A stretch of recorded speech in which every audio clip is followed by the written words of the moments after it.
আসসালামু আলাইকুম, সবাইকে স্বাগত জানাচ্ছি বিডি ভিউজ ইনফোটেইনমেন্টে। আপনাদের সঙ্গে আছি আমি শরফি দিবা। মধ্যপ্রাচ্যের উত্তপ্ত ভূরাজনৈতিক প্রেক্ষাপটে আবারও নতুন করে আলোচনার কেন্দ্রবিন্দুতে উঠে এসেছে তুরস্ক ও ইসরায়েলের ক্রমবর্ধমান দ্বন্দ্ব, যা সাম্প্রতিক সময় শুধু কূটনৈতিক বাকযুদ্ধেই সীমাবদ্ধ থাকেনি, বরং সরাসরি সামরিক হুমকির পর্যায়েও পৌঁছে গেছে। তুরস্কের প্রেসিডেন্ট রিসেপ তাইয়িপ এরদোয়ান এক রাজনৈতিক অনুষ্ঠানে ইসরায়েলের বিরুদ্ধে কঠোর ভাষায় বক্তব্য দিতে গিয়ে এমন ইঙ্গিত দিয়েছেন যে প্রয়োজনে তুর্কি বাহিনী ইসরায়েলে সামরিকভাবে প্রবেশ করতে পারে, যেমনটি তারা অতীতে লিবিয়া ও নাগোর্নো কারাবাখ অঞ্চলে করেছে। তার এই মন্তব্য তাৎক্ষণিকভাবে আন্তর্জাতিক অঙ্গনে ব্যাপক প্রতিক্রিয়া সৃষ্টি করেছে এবং নতুন করে প্রশ্ন তুলেছে, মধ্যপ্রাচ্য কি আরেকটি বৃহৎ সংঘাতের দিকে এগোচ্ছে? আরও বিস্তারিত থাকছে ওয়াহিদ ফারুকীর প্রতিবেদনে।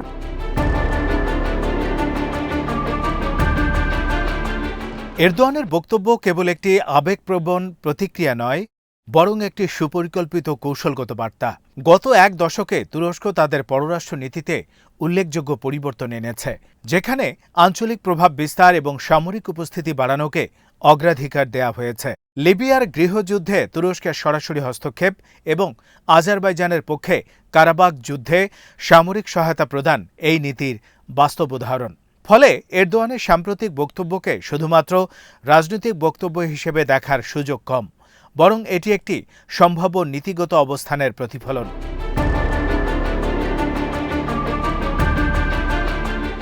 ইসরায়েল এই বক্তব্যের জবাবে তীব্র প্রতিক্রিয়া জানিয়েছে। দেশটির প্রতিরক্ষা মন্ত্রী ইসরায়েল কাটজ এরদোয়ানকে কাগুজে বাঘ বলে অভিহিত করেন এবং তাকে কুর্দিদের বিরুদ্ধে দমনপীড়নের অভিযোগে অভিযুক্ত করেন। এই ধরনের মন্তব্য কেবল কূটনৈতিক উত্তেজনা বাড়ায়নি, বরং দুই দেশের মধ্যে বিদ্যমান অবিশ্বাসকে আরও গভীর করেছে। একই সঙ্গে ইসরায়েলের রাজনৈতিক নেতৃত্ব স্পষ্ট করে দিয়েছে যে তারা তুরস্কের হুমকিকে গুরুত্ব সহকারে দেখছে, যদিও সরাসরি কোনো সামরিক প্রতিক্রিয়ার ইঙ্গিত এখনও পাওয়া যায়নি।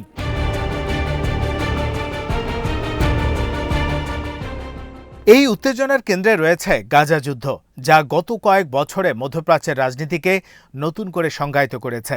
ইসরায়েলের প্রধানমন্ত্রী বেঞ্জামিন নেতানিয়াহুর নেতৃত্বে গাজায় পরিচালিত সামরিক অভিযানকে তুরস্ক বারবার গণহত্যা হিসেবে অভিহিত করেছে এবং আন্তর্জাতিক মহলে এই ইস্যুতে সক্রিয় ভূমিকা পালন করছে। তুরস্ক 2024 সালের মে মাস থেকে ইসরায়েলের বিরুদ্ধে বাণিজ্যিক নিষেধাজ্ঞা আরোপ করে তাদের অবস্থানকে আরও কঠোর করেছে। এমনকি তুরস্কের প্রসিকিউটররা নেতানিয়াহু এবং তার সরকারের শীর্ষ কর্মকর্তাদের বিরুদ্ধে 1000 বছরের কারাদণ্ড চেয়ে মামলা করেছে, যা আন্তর্জাতিক আইন ও কূটনীতির দৃষ্টিকোণ থেকে এক নজিরবিহীন পদক্ষেপ।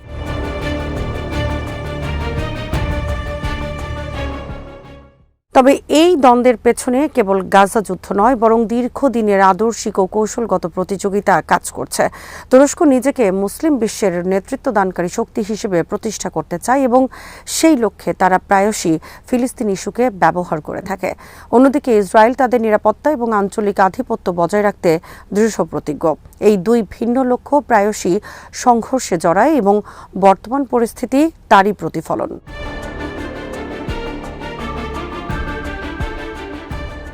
সিরিয়ার সাম্প্রতিক রাজনৈতিক পরিবর্তনও এই উত্তেজনাকে আরও জটিল করে তুলেছে। আসাদ সরকারের পতনের পর নতুন নেতৃত্বে গঠিত সরকারকে তুরস্কের সমর্থন ইসরায়েলের জন্য উদ্বেগের কারণ হয়ে দাঁড়িয়েছে। নতুন নেতৃত্বের প্রধান আহমদ আল শারার সঙ্গে তুরস্কের ঘনিষ্ঠ সম্পর্ক ইসরায়েলের কাছে সম্ভাব্য নিরাপত্তা ঝুঁকি হিসেবে বিবেচিত হচ্ছে, কারণ সিরিয়া দীর্ঘদিন ধরে ইরান ও হিজবুল্লাহর কার্যক্রমের একটি গুরুত্বপূর্ণ ঘাঁটি হিসেবে ব্যবহৃত হয়েছে এবং সেখানে তুরস্কের প্রভাব বৃদ্ধি ইসরায়েলের কৌশলগত হিসেবকে জটিল করে তুলেছে।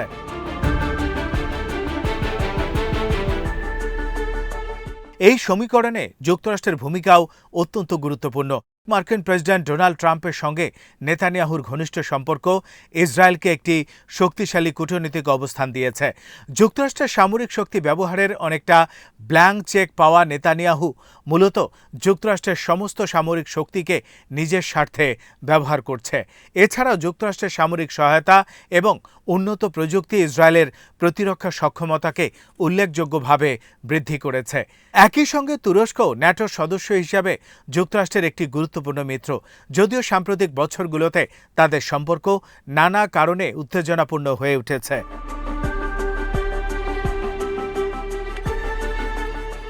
ন্যাটোতে যুক্তরাষ্ট্রের পর দ্বিতীয় বৃহত্তম সেনাবাহিনী হিসেবে তুরস্কের অবস্থান এই সংঘাতকে আরও গুরুত্ববহ করে তুলেছে।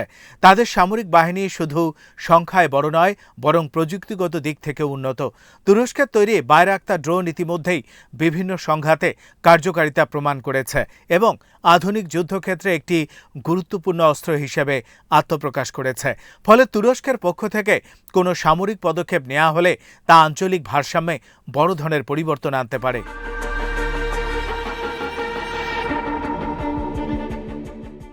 অন্যদিকে ইসরায়েলও সামরিক দিক থেকে অত্যন্ত শক্তিশালী। উন্নত প্রযুক্তি, গোয়েন্দা সক্ষমতা এবং যুক্তরাষ্ট্রের সমর্থন তাদের একটি অনন্য অবস্থানে নিয়ে গেছে। ইসরায়েলের আকাশ প্রতিরক্ষা ব্যবস্থা যেমন আয়রন ডোম তাদেরকে সম্ভাব্য হামলা থেকে রক্ষা করতে গুরুত্বপূর্ণ ভূমিকা পালন করছে। ফলে সরাসরি তুরস্ক ইসরায়েল সংঘর্ষ হলে তা হবে অত্যন্ত জটিল এবং বহুমাত্রিক। নেতানিয়াহু অবশ্য অনেক আগে থেকেই বিভিন্ন টিভি অনুষ্ঠানে ইরানের পর তাদের প্রধান প্রতিপক্ষ কারা এমন প্রশ্নের জবাবে প্রকাশ্যেই বলেছেন তুরস্ক এবং পাকিস্তানের নাম।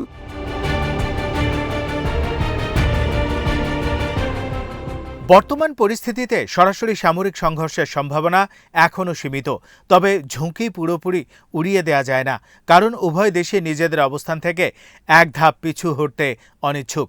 এরদোয়ানের বক্তব্যে যে আত্মবিশ্বাস দেখা যাচ্ছে তা ইঙ্গিত দেয় যে তুরস্ক নিজেদের সামরিক সক্ষমতা নিয়ে যথেষ্ট আত্মবিশ্বাসী। অন্যদিকে ইসরায়েলও তাদের নিরাপত্তা নিয়ে কোনো আপোষ করতে রাজি নয়।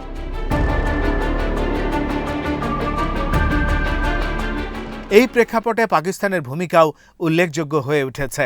ইসলামাবাদে যুক্তরাষ্ট্র ও ইরানের মধ্যে অনুষ্ঠিত সাম্প্রতিক আলোচনা ভেস্তে যাওয়ার পর এরদোয়ান মন্তব্য করেন যে পাকিস্তান মধ্যস্থতা না করলে তুরস্ক অনেক আগেই ইসরায়েলকে উপযুক্ত শিক্ষা দিত।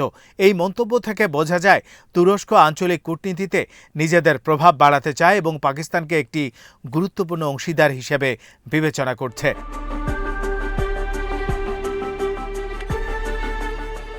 মধ্যপ্রাচ্যের বর্তমান পরিস্থিতি অত্যন্ত জটিল এবং অনিশ্চিত।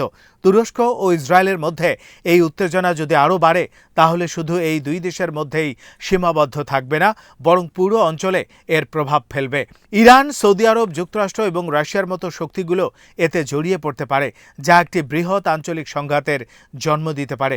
সবকিছু বিবেচনায় নিলে বলা যায় তুরস্ক ও ইসরায়েলের বর্তমান দ্বন্দ্ব একটি বৃহত্তর ভূরাজনৈতিক প্রতিযোগিতার অংশ, যেখানে সামরিক শক্তি, কূটনৈতিক কৌশল এবং আদর্শিক অবস্থান একে অপরের সঙ্গে মিশে গেছে। এরদোয়ানের হুমকি এবং ইসরায়েলের পাল্টা প্রতিক্রিয়া এই প্রতিযোগিতার দৃশ্যমান প্রকাশ মাত্র।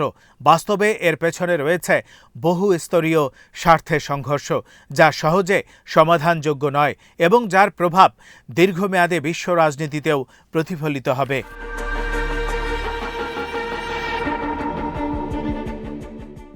ভবিষ্যতে এই পরিস্থিতি কোন দিকে গড়াবে তা নির্ভর করবে একাধিক বিষয়ের উপর। গাজা যুদ্ধের গতি প্রকৃতি, যুক্তরাষ্ট্রের নীতি, ইরানের অবস্থান এবং আঞ্চলিক শক্তিগুলোর কৌশলগত সিদ্ধান্ত। তবে একটি বিষয় স্পষ্ট, মধ্যপ্রাচ্যে তুরস্ক ইসরায়েলের এই প্রতিদ্বন্দ্বিতা আগামী দিনগুলোতে আরও গুরুত্বপূর্ণ হয়ে উঠবে এবং বিশ্ব রাজনীতিতে এর প্রভাব ক্রমশ বাড়তে থাকবে।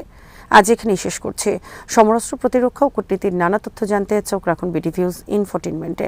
চ্যানেলটি ভালো লাগলে সাবস্ক্রাইব করুন, সংযুক্ত থাকুন আমাদের ফেসবুক পেজে। আল্লাহ হাফেজ।